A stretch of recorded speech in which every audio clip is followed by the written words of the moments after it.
As a coach, it's not my favorite thing to talk about the valley of despair, but I do because it's something I see almost every person that I work with go through. And you know what this is. It's when you're excited about something and then the work begins and you start working and you start working and it gets harder and you think, wow, this is going to be a little more difficult than I thought it was.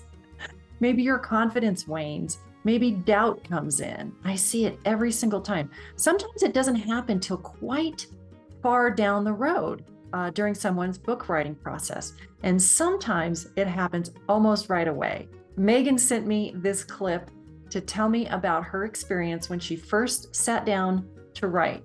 So we'll listen in and see how she did. Okay, so after our quite amazing 2-day retreat, I was feeling really excited. I could not wait for Monday morning to start writing the first section of the book that I was going to create. Sat down to do it first thing on Monday morning, was ready to go, had kind of the outline, the roadmap, the everything. And I almost immediately started second guessing everything that we had decided. I went down to kind of start populating an outline like of the sections that we had outlined. I started to populate one a little bit. And I started thinking, wait a second, was this the right idea? Is this going to be clear? Do I have enough content to say about this? Is this the right way to organize the information to be the most useful to people? And just had a real moment of, oh no, do I need to add kind of a different section that explains things in an entirely different way? And I suspect therein lies the scope creep for a book and this kind of project. But then I decided to just, let's just try it as kind of planned for the first one, got into it a little bit, made a few minor adjustments, and then I did find it actually quite really easy to execute to the plan. So that was a bit of a kind of up and down first hour of writing. It really was amazing how I went from being just so confident, like this is going to be easy, it's going to be so fast, to this is completely the wrong idea, to okay, maybe the idea is okay, but oh my gosh, this is actually going to be a huge amount of work, which of course it is a huge amount of work. But I guess I had fallen a little bit into, oh great, now we've got it all planned, I just need to execute on the plan, and that's going to be really simple. I would never put up with that from a client of mine. Yes, the work now has really begun, I think, now that we have set ourselves up. Anyway, I would just love to hear, is this common? Does everyone go through this? And did I make the best choice of just like powering through those initial doubts and getting that first section written just to learn whether or not it would work really well? I can't wait to hear your thoughts on it.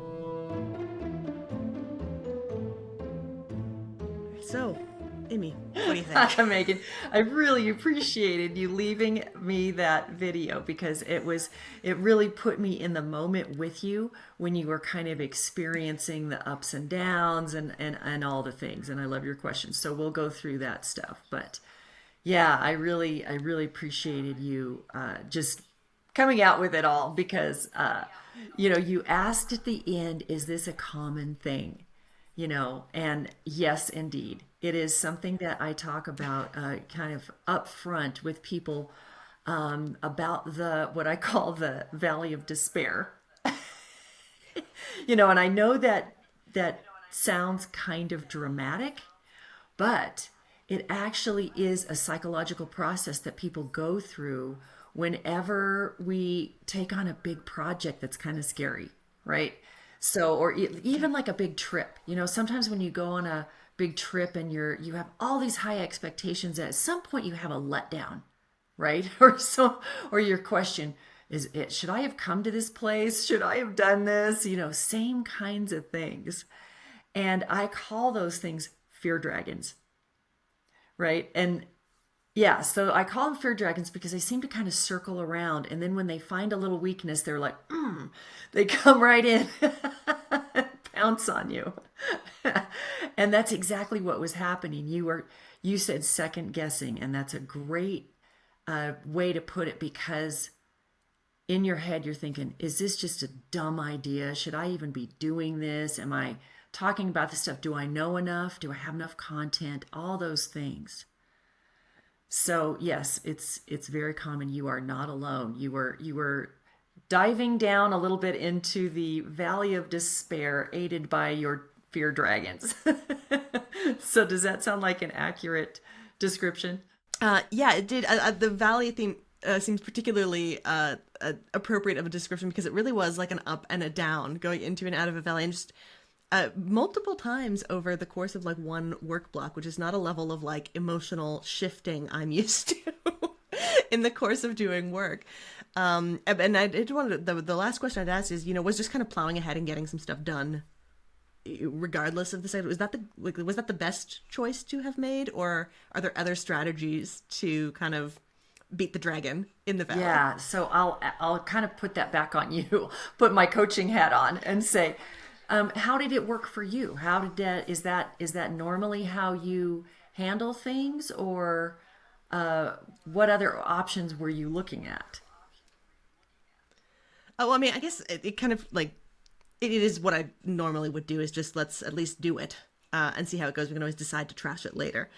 And it ended up working really well. I shared the section that I wrote with my business partner, who used some very complimentary words to describe it.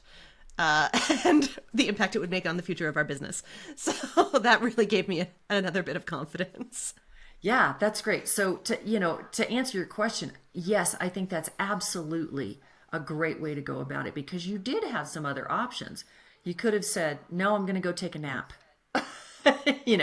Sometimes taking a break is a good idea, but I don't usually suggest that you sort of run away from the fear dragons when they're hitting you, when you're kind of in the middle of it and feeling panicked or confused or that kind of stuff. I could almost sense you just taking a deep breath and kind of calming down and going, okay, we're just going to do this. We're just going to go ahead and plow through it. And I think that's a great way, because how do you know how you're going to handle it unless you just do it, unless you just push ahead and try it? So I really admire that you kind of pushed the fear dragons to the side and just said, okay, I'm just gonna keep going down the path and seeing what happens. So tell me. No, I like that. It ended up working out really well, because it was kind of through that process that I ended up getting the template for those sections that we'll be able to use and reuse, which is pretty Right. cool. I love a template. Yeah, so tell me a little bit more about that. So you decided kind of the flow of how each of those sections was going to go? Exactly, yeah, because it's kind of we're calling it internally right now the Choose Your Own Adventure section. So it's kind of each of the different individual topics that we have to cover is getting its own little section. And for consistency, we wanted the same information to be available in each of those sections. So I wrote down the list of what we wanted to include, and then testing it out by writing and filling in all the sections worked really well, because some things were really easy, some things were really clear, some things needed some altering. So, I mean, the best way to create the template was to create a finished, or, as finished as something can be at this stage section that we can then replicate really easily. Right. So tell me just. Well, not really easily. I'm not going to say that anymore because. Right. Yeah. You said, oh yeah, this is going to be easy, once you had the plan, but how does a template help you?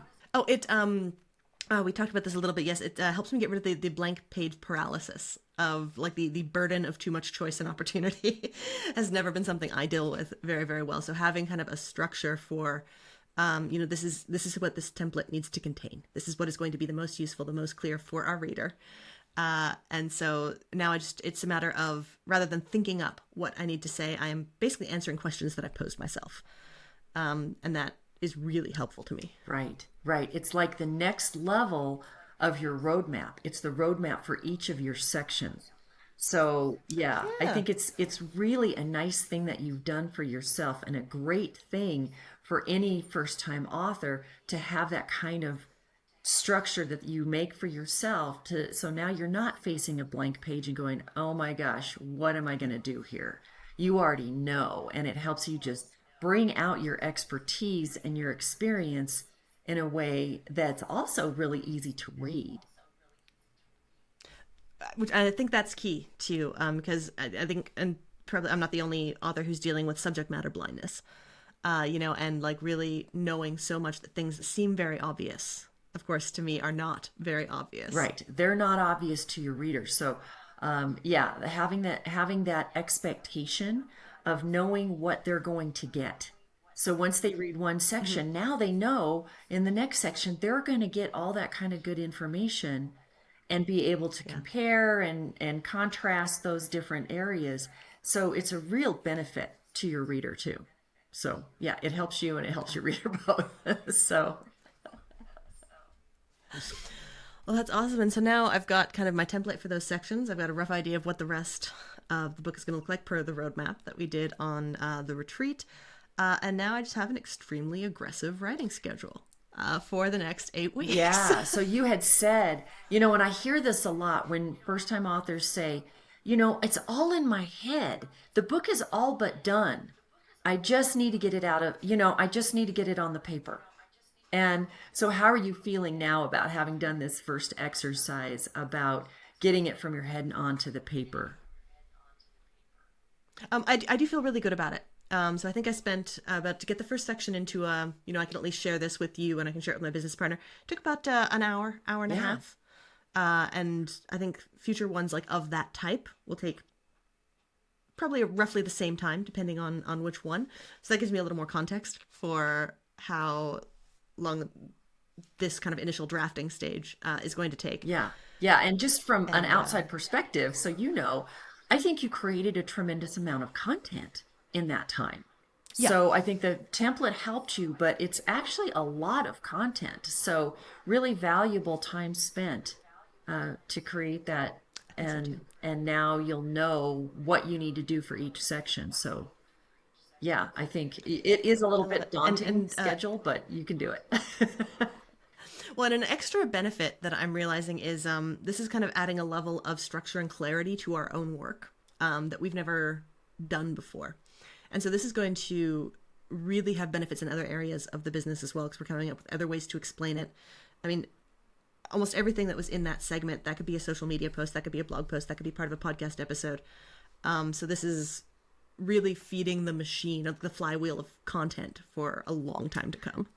You can imagine I'm super happy that you brought that up because, that's... I bet you are. But you're generating tremendous amounts of content that is so valuable, and every author is. And I think we can tend to forget, when we go to do social media or have a blog post or something else, that we have an entire book full of content. Yeah, and we wrote it. We can use it as much as we want. You can't plagiarize yourself. Exactly.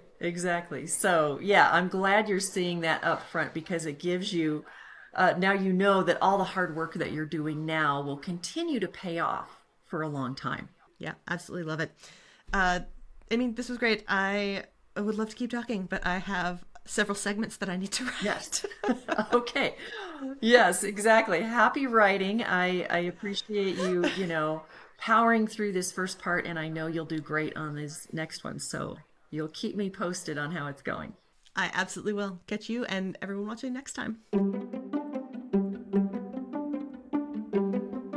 I loved Megan's clip about how she experienced her valley of despair right from the get-go. I'm her coach, Amy Collette, founder of Unleash Your Inner Author. I'm the book alchemist, which means I love to take people from idea stage all the way to published author with printed book in hand. So that's what I'm doing with Megan. And this was her clip to me about her first experience sitting down to writing after we had our 2-day retreat to clarify what her book was about and all the things that she needed to do to start. So she did start and ran up against some confidence killers right at the beginning. She was doubting herself, second guessing. And this is something I see all the time. She asked if this was common, and this is why I teach it, because it is so common. I see almost everyone go through it. I get a phone call that says, oh, hey, I got to postpone. I can't find the time. Or, I've just decided I'm not expert enough to do this. I'm not a PhD. Who's going to listen to me about this topic?